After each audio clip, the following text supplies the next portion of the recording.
Bismillahirrahmanirrahim. Assalamualaikum warahmatullahi wabarakatuh. Asyhadu an la ilaha illallah, asyhadu anna Muhammad Rasulullah. Allahumma sholli ala sayyidina Muhammad wa ala ali ala sayyidina Muhammad kama sholaita ala sayyidina Ibrahim wa ala ali ala sayyidina Ibrahim bil alamina innaka Hamidum Majid. Sebelumnya kita panjatkan dahulu doa kepada Gusti Allah Agung ya, untuk saudara-saudara kita yang telah memberikan sholawatnya kepada channel dakwah ini, baik saudara kita yang dari channel YouTube maupun dari channel TikTok ya. Aku ucapkan terima kasih atas sholawatnya dan semoga Gusti Allah Agung menjadikannya catatan langit amal soleh bagi mereka dan keluarganya kelak, dan insya Allah akan terbalaskan dengan balasan yang jauh lebih baik lagi. Kemudian untuk seluruh viewer terkasihku dimanapun kalian berada, di mancanegara, di dalam negeri, aku ucapkan terima kasih atas apresiasinya. Semoga selalu always dan tidak pernah never. Tetaplah bertumbuh menjadi satu pribadi tangguh yang anti skip dan anti download. Bagi yang berkenan silahkan saja di share, tapi linknya ya, link kajiannya, jadi jangan diunduh kemudian dipotong-potong dan diunggah ulang. Aku tidak izinkan untuk hal-hal yang demikian, karena meskipun tidak selalu ya, tetapi lebih banyak kecenderungannya itu akan menjadi kacau karena dia mengacaukan informasi dari informasi yang sesungguhnya disampaikan oleh narasumber itu ya. Bayangkan kalau video kajianku itu minimal 1 jam, dia kalau berseri itu bisa menjadi seri 3 sudah 3 jam, kadang-kadang lebih. Terus hanya dicuplik kira-kira 1 menit gitu. Apakah yang 1 menit itu bisa mewakili pesan yang 3 jam? Kan biasnya banyak banget gitu loh ya. Oke, jadi pesan aku ya anunya saja, linknya saja kalau mau ya. Siapa tahu, semua orang itu kan dituntut menurut kemampuannya masing-masing, nggak mungkin melebihi kemampuanmu ya. Dan yang tahu kemampuanmu itu kamu dan Gusti Allah Agung, yang lainnya mungkin tidak tahu ya, atau mungkin juga tahu, tapi yang pasti tahu kamu mampumu seberapa gitu. Kalau ternyata kamu tidak punya kemampuan alias powerless dan mampumu hanya membagikan link kajian ini sehingga bisa tersampaikan kepada publik, ya lakukan itu, tidak apa-apa. Cuman pesanku jangan dipotong ya, silakan saja ya. Oh, aku mampunya sholawat hanya ikut membagikan linknya saja, ya sudah, tidak ada masalah gitu. Oke, suasananya nggak tahu di tempat lu, di tempat gue ini sejak tadi malam sampai masuk duhur hujannya kagak berhenti. Hujannya kagak berhenti ya, dengan intensitas yang kadang deres, kadang rintik-rintik, tetapi nggak berhenti. Subhanallah ya. Ya, bagaimana bisa menghadirkan air sebanyak itu ya. Nggak tahu di tempatmu ya, tapi sepertinya untuk kawasan Nusantara sama ya, masih masuk musim hujan gitu. Sehingga yang tadi maunya sih shot itu kalau bisa ya, maunya sih itu tadi ba'da sholat duha gitu ya, pagi-pagi ya. Cuman terkendala hujan. Kalau hujan kan ini atapnya kan pakai spandek, dia noise. Sehingga kalau noise kalian nggak dengar justru omonganku, yang terdengar nanti, yang terrekod nanti suara noise-nya ya. Ya alhamdulillah kita ngikuti aja fenomena alam ya. Ini alamnya lagi terang, lagi ndak hujan, maka diskusinya ya kita naikkan, ada yang via TikTok dan via rekod ya, rekod yang nanti diunggah di YouTube. Kalau yang live di YouTube belum bisa karena handphonenya masih opname. ganti LCD katanya ya, sekitar berapa, sekitar 200-300an itulah ya ongkosnya ya. Kemarin sudah tak bawa ke tukang servis tapi belum masih opname, belum bisa dipakai. Maka mohon maaf untuk teman-teman yang ada di YouTube, nanti bisa dilihat di rekodnya saja ya, karena live-nya tidak bisa, dan semoga nanti segera bisa diatasi handphonenya sehingga kita bisa 2 live sekaligus gitu. Oke. Suasananya dingin, maka ini pakai jaket ya, semoga bisa menjadi penghangat. Tajuk kita kali ini ya adalah sudah atau akan lahir. Tentunya terkait dengan suasana sekarang Natal ya, itu kalau di TikTok itu sudah atau akan Natal. Nah, itu tentunya di sini aku suka pakai lahir ya, karena kalau di situ aku tulis Natal tak cukup enggak, karena dibatasi karakter. Kajian kita ini semoga terbaca ya. Oh, terbaca kok ya. Sudah atau akan lahir. Ini terkait dengan yang namanya tempus delicti ya, tempus. Jadi ada lokus itu tempat, ada tempus itu waktu, tempus ya. Ini terkait dengan tempus ya. Delicti. Nah, ini. Nih, kalau nanti ternyata yang benar akan, maka yang sudah salah. Kalau yang sudah itu ternyata benar, maka yang akan salah. Gitu ya. Kan nggak bisa sesuatu itu sudah dan akan. Nggak bisa. Itu tempusnya beda. Sudah itu berarti dia eksis. Kalau akan itu belum ya. Sudah makan sama akan makan itu kan beda. Sudah lahir atau akan lahir itu juga beda ya. Seperti biasa ya, sebetulnya kita akan merujuk, nanti rujukannya itu ke Yesaya 96. Aku catat dulu ayat-ayatnya ya, tapi kita bicarakan nanti di akhir ya. Oh iya, di kolom komentar di di YouTube itu ada yang saudara kafir kita ada yang tanya, berani nggak bahas Al-Quran di channel ini gitu. Maksudnya channelnya Gus Beti. Itu sih gue nggak perlu jawab ya. Itu masih kelas-kelas level yang kurang dewasa lah ya. Nanti dibilang kanak-kanak juga nggak enak. Ya sudah, biarin itu saja ya. Karena apa? Semua kajian-kajianku itu argumentatif. Kalau kamu terima monggo, kalau nggak terima ya monggo, nggak apa-apa. Dan ajukan argumentatifmu. Bukan berani nggak. Memangnya takut apa? Harusnya otaknya kan berpikir. Kalau bahas Alkitab aja gue berani, ngapain bahas Al-Quran nggak berani? Ya harusnya lebih berani dong. Karena kalau Alkitab itu kan mujmal. Ya, kita belajar Alkitab ini mujmal. Karena kita bukan Yahudi, bukan Nasrani.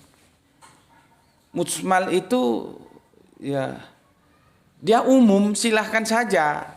Atau jais ya. Jais itu mau belajar boleh, mau enggak boleh. Jadi masuk ke kategori umum, artinya kondisional. Kalau kamu perlu ya kamu belajar Alkitab, kalau enggak perlu ya sudah. Jadi relatif sekali gitu loh ya. Tergantung kondisionalnya perlu enggak. Kalau lu perlu ya lu belajar, kalau nggak perlu ya nggak belajar, nggak apa-apa, karena kita itu Islam. Kecuali untuk saudara kita Yahudi, saudara kita Nasrani, ya wajib harus belajar Alkitab, perjanjian lama, perjanjian baru. Kalau kita yang wajib itu belajar Al-Quran. Kalau belajar ini nggak wajib, tapi ya boleh, bukan nanti dilarang, nggak nanti, karena di internal Islam sendiri kadang-kadang ada yang mengatakan baca Alkitab itu haram, belajar Alkitab itu haram, kan kacau jadinya. Jadi kalau dakwah itu harus pakai Al-Quran gitu. kan kacau. Tapi ya nggak apa-apa lah, kita hormati sebagai dinamika perbedaan, monggo silahkan. Biarkan kami saudaramu ini belajar Alkitab, belajar Kristologi gitu ya. Daripada rame kan enak begitu. Nah, terkait pertanyaan dari saudara kafir kita, berani nggak bahas Al-Quran di channel ini? Pertama, dia goblok. Gobloknya di mana? Dia berbicara sebelum tahu. Seharusnya tahu dulu ya, rentetan materi dari kajian Gus Beti di channel ini itu pernah nggak bahas Al-Quran. Gitu loh. Kemarin saja kan belum kita bahas tentang surat Al-Jum'ah, kan itu kan Al-Quran. Kok ngajukan pertanyaan seperti itu? Maka kadang-kadang tidak semua komen itu aku kasih tanggapan karena males. Ya, ndak level, membawa kita grade-nya turun, kita sudah ke atas turun lagi jadinya. Ya, itu kan nuansanya nuansa yang menang kalah, sedangkan nuansa kita, aku ajarkan untuk kamu, untuk kita semua, nuansa kita bukan menang kalah lagi, itu masa lalu lah, masa kelas TK lah. Kita yang enggaknya kuliah itu ya kerangka berpikirnya bukan menang kalah tapi benar salah, mengambil yang benar, meninggalkan yang salah, begitu. Jadi bukan menang kalah terus nanti menghujat ad hominem, nggak punya argumen yang diserang personality. Itu kan ya, itu lu punya agama nggak? Kalau lu punya agama lu tidak melakukan ad hominem gitu loh. Cuman kan sekarang banyak yang cangkemnya punya agama ngaku tapi kelakuannya bejat, itu juga banyak gitu ya. Jadi itu sedikit nyimpang tadi, ada komentar yang masuk sepertinya berani nggak gue seperti bahas Al-Quran di channel ini. Ya siapa takut, ya gue lebih berani dong. Kalau bahas Alkitab aja gue berani, tentunya bahas Al-Quran gue lebih berani. Karena Al-Quran wajib gue belajar karena gue Islam. Alkitab itu jais. Kalau mau lah belajar enggak juga enggak masalah, kan begitu. Oke. Kita nih ya nanti akan merujuk ke Yesaya ya 96 itu ya. Tetapi kan aku kasih tahu untuk yang belum tahu, untuk yang sudah tahu ya alhamdulillah, haleluya. Jadi halaluliyah itu, haleluya itu bahasa Ibrani. Kalau kita itu ya alhamdulillah, kira-kira itulah padanannya ya. Alhamdulillah, haleluya gitu ya. Oke.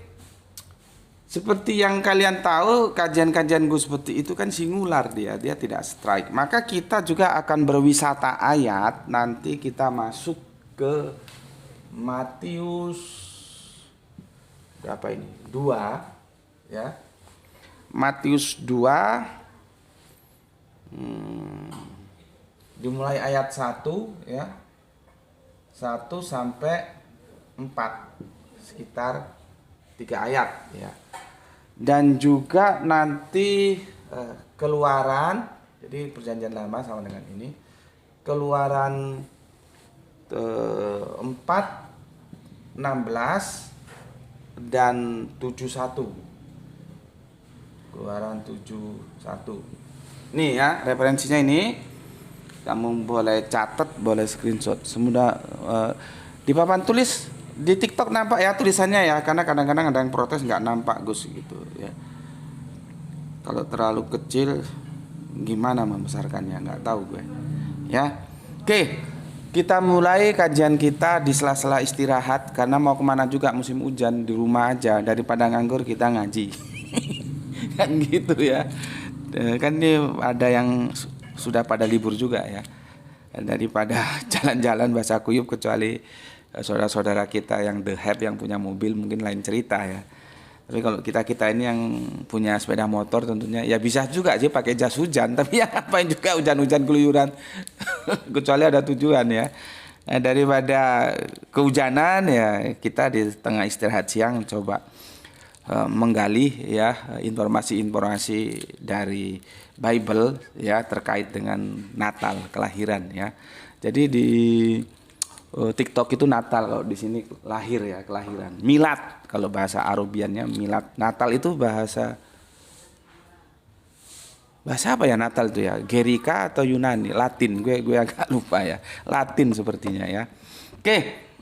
Jadi begini teman-teman ya. Aku jelaskan dulu. Dalam dunia perdebatan, dalam dunia diskusi ya, Kristen mainstream, artinya Kristen mainstream itu kebanyakan. Kalau kebanyakan artinya tidak semua gitu ya. Oke. Kristen mainstream itu biasanya menggunakan ayat Yesaya 96 ini ya sebagai nubuah untuk Yesus. Ini nubuah Yesus Nih. Ya. Sebagai nubuah Yesus. Mainstream begitu ya, mainstream begitu. Atau kalian buka juga ya. Kalian buka ya, aku juga buka. Graito, anunya kok mati ini timernya atau casnya habis, coba kamu atasi dulu. Yesaya 96 ya. Yesaya 96. Ini kenapa mati? Bapak nggak tahu nanti timer. Kalau anu dicas aja nggak apa-apa. Santai aja ya, kita bukan apa? Bukan dikejar tayang, bukan juga omprengan yang ngejar setoran. Jadi enak-enak kita aja ya, nggak usah buru-buru. Gitu. Oke, Yesaya 96 ya.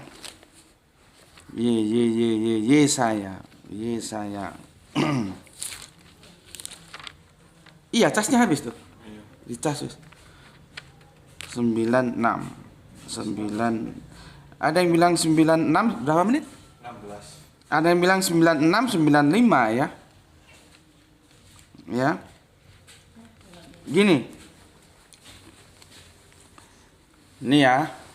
Ini gue nukil nih. Gue pelajari, bukan ini. Tadi tuh. Nampak. Nih gue pelajari nih. Jadi jangan bilang tidak berbasis Alkitab gitu ya. Begini. Sebab seorang anak telah tempusnya dia telah lahir untuk kita. Seorang putra telah diberikan untuk kita. Ya, jadi 2 kali telahnya ya.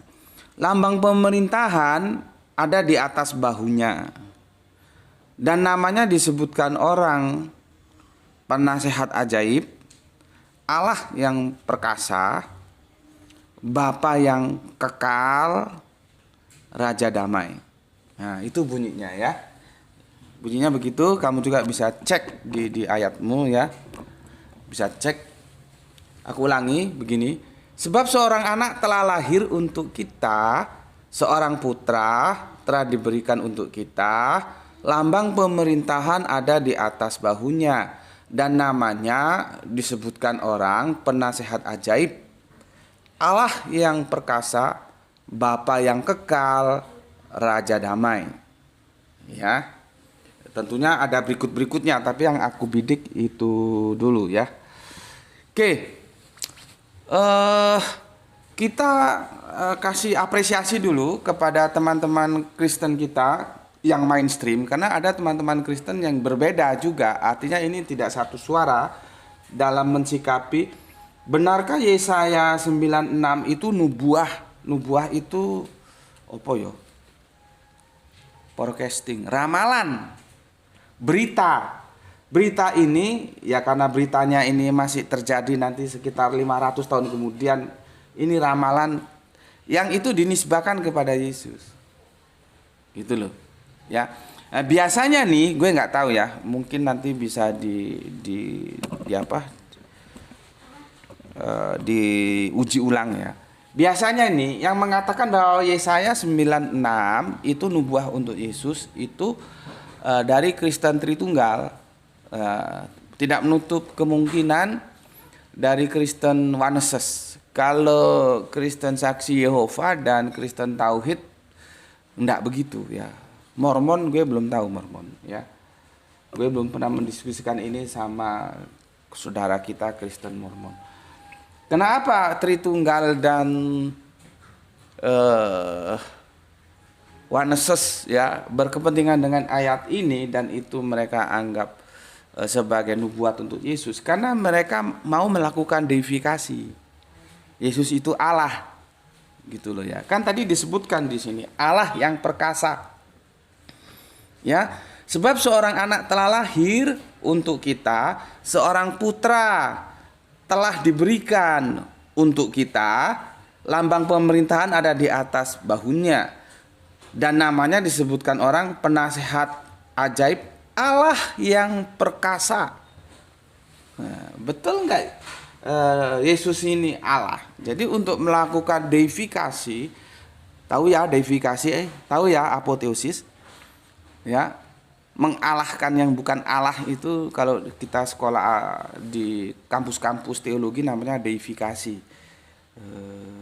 Deus ya, itu Deus itu apa? Nanti kalau Yunaninya disebut apa lagi itu. Jadi dua diksi itu, deifikasi atau apoteosis tergantung mana yang dipakai. Itu sama artinya ya, yang bukan yang insani digeser menjadi ilahi. Ya, gitulah ya, supaya gampang aku harus milih kata-kata. Sebentar. Nduk, Mama suruh bikinin kopi, Nduk. Tadi sudah ngopi tapi ini kalau ngomong terus saya minta kopi juga. Ya. Oke. Bagi mereka Kristen Tritunggal, Kristen Oneness itu perlu melakukan deifikasi. Maka mereka berkepentingan dengan ayat ini, Yesaya 96 dinisbahkan kepada Yesus gitu ya. Yang lain itu tidak dalam pembicaraan kita ya. Jadi nanti teman-teman Saksi Yehova, Kristen Tauhid atau Unitarian nggak usah protes, kan aku sudah disclaimer ya. Oke. Yang jadi pertanyaan itu benar atau salah? Gitu loh ya. Ya kita nggak bisa dulu mengatakan itu benar, bahwa ini benar ke Yesus. Kita juga tidak bisa mengatakan oh ini salah, ini bukan ke Yesus. Kita harus bedah dulu. Ya, kita bedah dulu apa isinya ya. Jadi kita kasih, atau minimal begini, ada pendapat seperti tadi aku katakan bahwa Yesaya 96 itu nubuah untuk Yesus sebagai Allah ya. Karena dia disebut Allah yang perkasa. Nah, itu yang ada, sedangkan aku hadir dalam pemikiran untuk memberikan alternatif gitu aja, biar aman. Biar damai. Ya, sedamai mungkin kita hadirkan supaya tidak ada yang merasa tersakiti lah, taruhlah begitu ya. Maka okelah, pemahaman itu okelah, kita apresiasi, kita hormati. Tapi izinkan aku memberikan tawaran baru ya. Tawaran barunya gimana? Ya nanti ikuti dulu ya. Gitu ya. Yesaya 96 benar nggak ini untuk Yesus? Oke. Ini aku hapus dulu ya, karena tempatnya tidak cukup. Ya.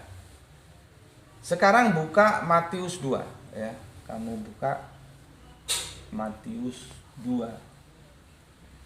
Ya. Ini saya 96 aku taruh bawah lah sini. Ini sudah kita bahas ya. Nanti tinggal melanjutkan Yesaya 96. Sekarang kamu buka Matius 2 1 sampai 4. Nih. Ya. Kamu buka Matius 2 1 sampai 4. Ya. Aku nggak tahu sudah sampaikan atau belum ya. Dari yang aku amati, Matius itu lebih, dalam tanda kutip ya, lebih bermasalah kalau sudah berbicara nubuah. Ya, lebih bermasalah dibanding Markus, Lukas dan Yohanes gitu ya. Kalau bernubuah itu lebih bermasalah. Artinya itu ketepatannya seperti apa? Apakah benar-benar nubuah itu ya, bahwa itu untuk Yesus gitu loh maksudku. Itu kita harus memberikan daya kritis yang lebih terhadap Matius ya. Ya. Oke, ini kita buka Matius 2 ya. Matius 2 ya. Perikopnya orang Majus itu Majusi, Magus kadang-kadang ya. Dari timur karena Palestina saat itu ya ada di baratnya, maka kalau dari barat nyebutnya dari timur kan begitu. Sama seperti kita. Kalau kamu sudah ngaji sama Gus Putih, jangan lagi nyebut Timur Tengah. Geografisnya itu geografis salah, nanti kita jadi goblok. Timur Tengah itu dilihat dari Inggris, dari barat sana loh. Ya, kalau kita kan ada di timurnya, maka kita nyebutnya Barat Tengah gitu. Jadi kita sebagai bangsa punya eksistensi gitu loh. Nggak ngekor aja sama orang barat. Lu kira orang barat mesti hebat apa? Selama kita sama-sama dilahirkan punya otak kok. Selama mau belajar otaknya nggak goblok ya ngerti lah gitu. Jadi jangan kamu anggap orang barat itu mesti lebih hebat dari kita gitu. Nggak ada. Sama-sama dilahirkan telanjang kok. Modalnya sama, sudah dikasih otak ya. Kalau di Al-Qur'an itu kamu dilahirkan dalam keadaan tidak tahu apa-apa. Lalu kamu diberi penglihatan, pendengaran dan hati, dan itu semua manusia diberi itu. Kan tinggal kita mau nggak memberdayakan 3 alat yang ini sangat berfungsi dalam dunia pendidikan sehingga kita yang tidak tahu jadi tahu. Jadi mau orang barat mau orang timur sama dikasih ini gitu. Jadi jangan pernah menganggap orang barat lebih hebat dari orang timur. Enggak. Selama mau belajar gitu ya. Oke. Aku baca begini. Sesudah Yesus dilahirkan di Betlehem tanah Yudea pada zaman Herodes, datanglah orang-orang Majus dari timur ke Yerusalem, ya, dan bertanya-tanya, di manakah dia raja orang Yahudi? Jadi bukan raja orang lain, raja orang Yahudi, ya. Tolong diperhatikan itu. Yang baru dilahirkan itu, ya, baru dilahirkan, ya itu. Kami telah melihat bintang, jadi tandanya bintang, ya. Bintang-bintang yang berserakan, ya, di langit. Bintangnya di timur dan kami datang untuk menyembah dia. Nah, hati-hati. Menyembah itu nanti kamu cek pakai proskueno atau laturu. Karena kacau terjemahannya. Proskueno itu menyembah, laturu itu menyembah, tapi beda. Sama dengan Depak. Nah, lihat ini yang kafir-kafir Kristen. Aku juga kan mengkritik Depak. Depak menerjemahkan ilah dan rob itu masalah karena semuanya sama-sama cuma cukup jadi Tuhan. Padahal ilah dan rob itu berbeda. Gitu loh. Sama dengan ini. Laturo dan proskueno itu memang menyembah tapi beda. Lah kalau kamu nggak tahu kan jadi goblok nanti. Ya, makanya ayo kita belajar bareng gitu ya. Jangan, itu Yesus Tuhan kenapa? Dia disembah. Ya goblok gue. Disembah yang laturo atau proskueno. Makanya ketika aku menjelaskan surat Ma'arij 70-40 kemarin, ya, itu ada aku, ada Tuhan, ada kami. Terus ditanya, lah memangnya Tuhan yang mana lagi? Umat Islam Tuhannya berapa? Umat Islamnya Tuhannya 1. Lalu bagaimana? Aku bersumpah demi Tuhan. Sudah aku jelaskan ya.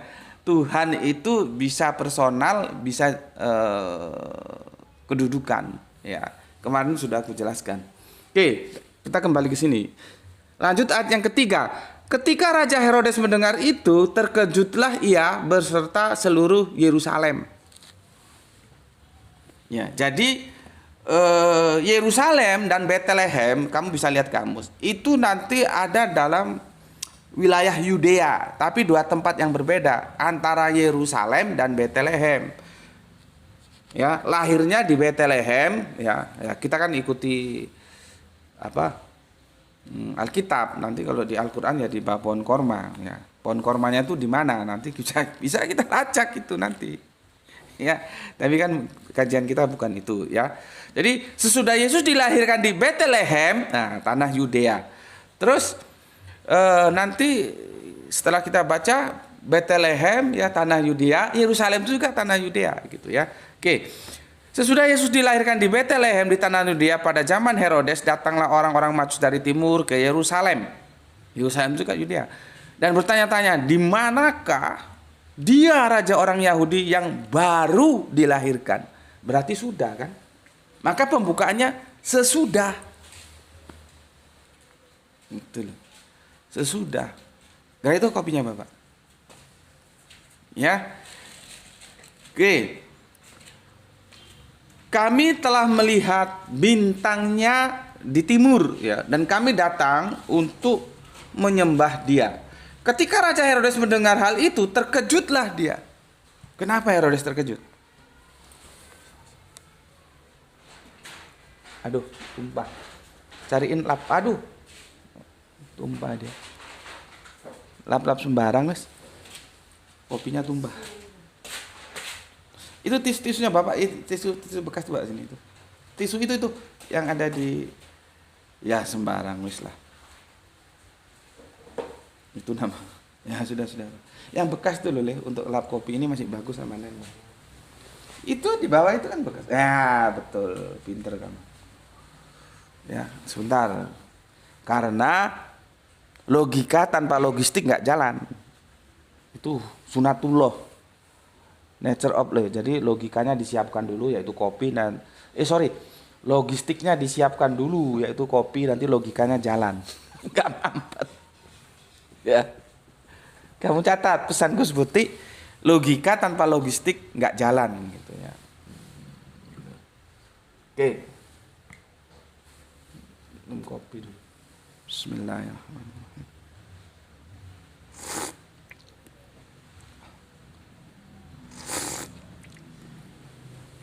Gue kopi itu yang suka yang Arabica, ada kecutnya. Kalau yang Robusta terlalu berat. Ya. Oke, pertanyaan gue, lu supaya tahu substansi ceritanya. Kenapa Herodes terkejut? Coba. Kenapa Herodes terkejut? Ya jelas terkejut, karena Herodes itu penguasa. Kok ini ada penguasa lagi disebut raja orang Yahudi? Gitu loh, ya. Herodes itu dalam otoritas Rum. Dia menguasai kawasan itu.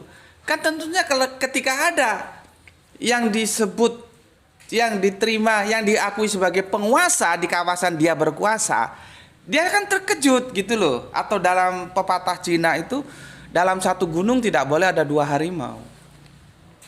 Nah, makanya gue seneng nonton film Hongkong, seneng nonton film India, seneng nonton film Barat terkait sains dan teknologi. Kalau film Hongkong itu kesetiaan kawanan, kalau film India itu filsafat kehidupan juga bagus. Ya. Kalau orang Hongkong ya bilang di film-filmnya itu, ya, dalam satu gunung tidak boleh ada 2 harimau. Atau dalam bahasa kita juga ada biasanya disebut tidak boleh ada matahari kembar, harus 1. Ya. Itu ya menjadi perenungan kita.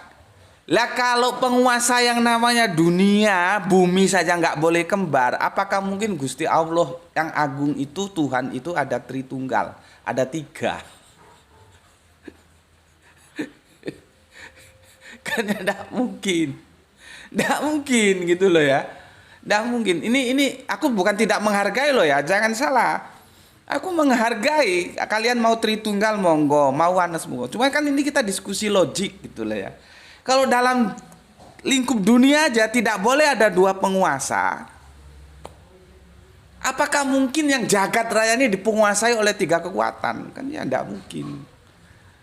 Makanya nanti teman-teman di Tritunggal itu terpecah juga. Sama-sama Tritunggal terpecah. Nanti ada yang mengatakan Allah Bapa, ya, Allah Anak dan Allah Roh Kudus itu setara. Ada yang bilang enggak, otoritas lebih tinggi di Bapa gitu. Ya. Jadinya yang mengakui begitu mereka punya Tuhan relatif. Ya enggak apa-apa orang mereka mau punya Tuhan relatif. Kalau kita kan ya enggak mau, Allah itu harus absolut. Tuhan itu harus absolut gitu ya. Oke. Haus lagi gue. Bismillahirrahmanirrahim. Yang ngaji ke gue itu yang mau-mau saja ya, yang mau berpikir maksud gue. Kalau lu sukanya hohe nggak usah ngaji di sini lah, cari channel lain. Gue pusing tambahan nanti. Di sini yang otaknya 1 tiang, bukan otak setengah tiang ya. Silakan cari channel lain kalau yang sukanya ngaji-ngaji yang hohihe. Di sini kita mengedepankan logik ya untuk melakukan pencarian tentang kebenaran ya. Oke. Aku jelaskan tadi ya, ketika orang Majus bilang di mana raja orang Yahudi itu, Herodes kaget, gitu loh, terkejut dia, karena dia penguasa, kok ada raja lagi, gitu loh, ya. Cuma kan itu tersirat, tidak tersurat. Itu yang aku bilang, kita harus baca behind screen, di balik teks itu ada apa, gitu ya. Karena setelah teks ada konteks, gitu, ya. Terus apa yang dilakukan Herodes setelah dia kaget? Ini Herodes Agung ini ya. Herodes itu kan ada 4. Ya, hati-hati nanti kalau kamu baca Herodes kan sudah mati. Kok ini ada Herodes lagi? Berarti Alkitab salah. Nggak salah. Nah ini kan aku fair ya mengatakan. Ketika Alkitab benar ya benar. Karena Herodes itu ada 4. Yang mati itu Herodes yang mana? Yang masih hidup itu Herodes yang mana? Kita harus tahu ya. Jadi membaca Alkitab dan membaca apapun itu memang sebaiknya holistik. Supaya tidak parsial, karena kalau bacanya parsial, pemahamannya pasti parsial, cenderung salah. Tuh. Oke, kita lihat apa yang dilakukan Herodes ketika dia terkejut. Ya. Maka dikumpulkannya semua imam kepala dan ahli Taurat bangsa Yahudi. Kenapa Herodes kok mampu mengumpulkan? Karena dia penguasa. Kalau dia kelas coro nggak mungkin dia mampu mengumpulkan. Jadi artinya agama dan kekuasaan itu ada kalanya memang bersanding, gitu loh. Agama dan kekuasaan itu ada kalanya bersanding. Dan tidak ada nabi dari mulai kanjeng Nabi Adam, kanjeng Nabi Adam belum ya. Setelah itulah ya, setelah sosial tumbuh dan berkembang, kebudayaan maju itu ya. Tidak ada namanya nabi itu tidak berhadapan dengan kekuasaan, nggak ada. Ya, nggak ada. Semua para nabi itu berhadapan dengan kekuasaan, gitu. Dan semua para nabi itu mesti punya musuh. Makanya kalau dapat pertentangan itu ya wajar, karena sunatullahnya begitu. Kalau kamu nggak punya musuh, dakwah langsung orang terima, ya enak nek ngono. Ya, nabi itu orang beriman, maka musuhnya orang tidak beriman, gitu loh, ya. Clear ya? Oke, maka dikumpulkannya semua imam kepala dan ahli Taurat bangsa Yahudi, lalu dimintanya keterangan dari mereka di mana Mesias akan dilahirkan. Ya, akan dilahirkan. Stressing pointnya di mana? Stressing pointnya ini. Sudah atau akan lahir? Ya. Ya. Sudah atau akan lahir? Ini. Ya, dinaikkan ini. Tapi jangan lupa ya, tetap kita hormati mereka yang mengatakan bahwa Yesaya 96 itu nubuahnya ke Yesus ya. Nggak apa-apa, kita hormati. Aku hanya mengajukan, ini loh gue punya pemikiran baru gitu. Lu mau, lu terima. Lu nggak mau ya dibuang saja. Gitu, jadi nggak usah rame. Matius berapa? Matius 2, sebetulnya 1 sampai 4, cuma kan nggak cukup kalau gue catat semua ya. Matius 2 ayat yang ke-1 itu menunjukkan begini kalimatnya.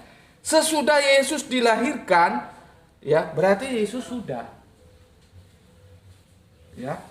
Kan gini, sesudah Yesus dilahirkan di Betlehem tanah Yudea pada zaman Raja Herodes, datanglah orang-orang Majus dari timur ke Yerusalem. Yang kedua, dan bertanya-tanya, di manakah dia raja orang Yahudi yang baru dilahirkan? Berarti kan sudah. Baru dilahirkan. Berarti kan dia sudah lahir. Ini loh. Ini yang ke-1 dan yang kedua. Lu baca ya supaya lu tahu apa yang gue maksud. Kalau gue tulis semua kan enggak cukup papannya. Sekarang kan kita sudah dimanjakan teknologi, lu tinggal buka lalu punya Alkitab digital. Sekarang kita buka Matius 2 yang keempat.